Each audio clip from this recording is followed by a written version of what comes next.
O programa Aras e Raças começa agora uma série especial sobre o cavalo pantaneiro. Eu vim a Poconé, berço dessa raça aqui no Pantanal Mato Grossense, para mostrar um pouquinho da história deste que é conhecido como o cavalo nadador. Um animal feito para o Pantanal. Aqui nessa planície alagada, nenhum outro raça pode suportar tanta exigência. Só o cavalo pantaneiro. Você vai conosco visitar alguns aras que fizeram a história deste animal que descende de cruzamentos de animais com origem ibérica e nativos aqui desta região que compõe um dos mais estudados biomas de todo o mundo. Você vai embarcar com a gente nessa aventura que vai mostrar um pouquinho deste que é um cavalo insuperável na água, incomparável no seco. O Aras e Raças começa agora a falar de cavalo pantaneiro.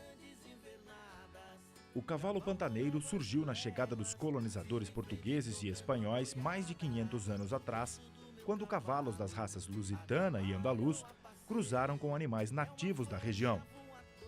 Depois de muitos anos, vieram batalhas étnicas com os índios guaicurus que tomaram a tropa dos europeus, mas só a partir da metade do século passado a raça começou a ser estudada. O pantaneiro fazia uma seleção inversa, porque o cavalo era tudo para ele. Ele transportava, vinha na cidade, vinha para as cavalhadas, que eram das festejos. Então os melhores cavalos eram castrados. E os cavalos que eram os piores ia para a reprodução. Então ela realmente sobreviveu toda essa evolução, e passou por esse processo e chegou até nós. E eu tive, não sei se foi a felicidade ou a infelicidade, não sei, até mesmo ainda na escola, eu me formei, estudei o curso científico em Uberaba, mas o curso superior acadêmico fiz em Goiânia, na Escola de Medicina Veterinária de Goiânia, e lá eu conheci Luiz Rodrigues Fontes, através do meu professor, que ele falava: tem alguém aí de Mato Grosso? Eu falei: não, tem Joaquim, é um sujeito aí. E fui conhecer o professor Fontes. Conheci ele, falava do cavalo para mim, mas eu não tinha aquela... Eu sempre falava, pô, mas eu vejo tanto cavalo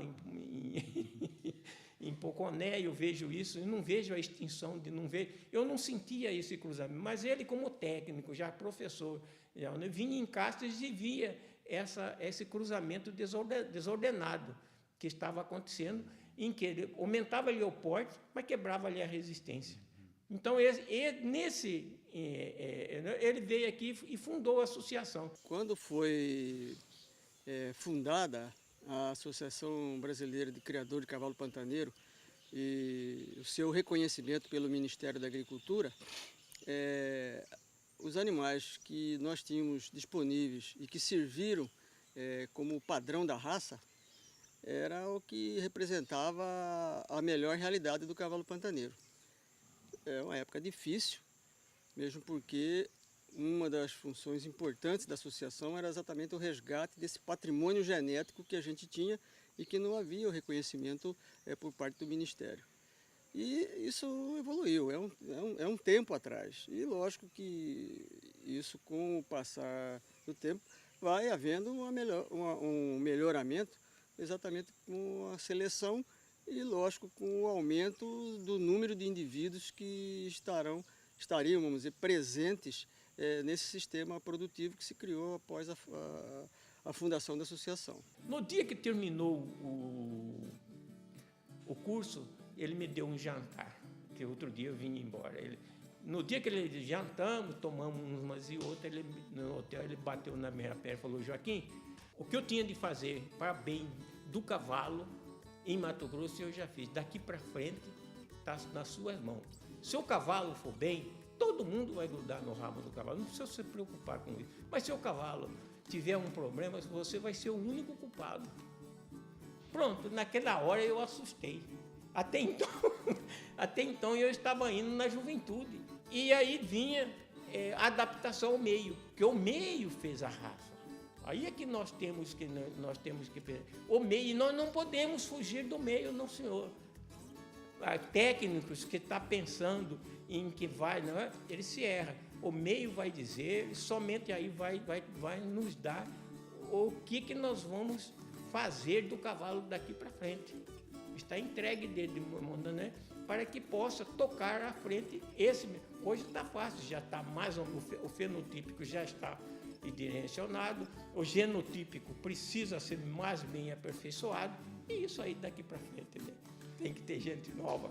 Ele fala da geração que já chegou em casa própria e pronta, com as devidas homenagens aos homens que formataram a raça. Foram tantos os benefícios, as virtudes oferecidas pelo cavalo pantaneiro, que a raça começou a se organizar lá fora. Até que em 1972 nasceu a Associação Brasileira dos Criadores de Cavalo Pantaneiro. Esse espaço foi organizado apenas para reunir as lideranças que trabalhavam em prol da raça. Porque a verdadeira aptidão, o habitat natural deste animal querido por todos, vai além de uma casa construída no meio da cidade de Poconé, berço do pantaneiro. O habitat natural, onde ele se desenvolve, onde ele vive como ninguém, é exatamente no campo. O cavalo pantaneiro ele é moldado, tem 380 anos, 400 anos de moldagem. A natureza moldou ele. Muito mosquito, a seca muito brava, a enchente mais ainda, temperaturas de 45 a menos 2 graus no Pantanal, a gente tem dados, né?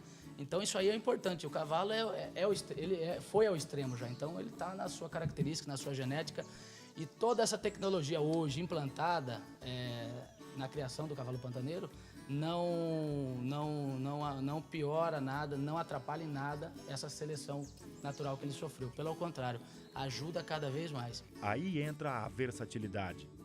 O cavalo pantaneiro foi além das pistas de laço comprido e abocanhou títulos em outras modalidades, como lembra orgulhoso o atual presidente da Associação Nacional.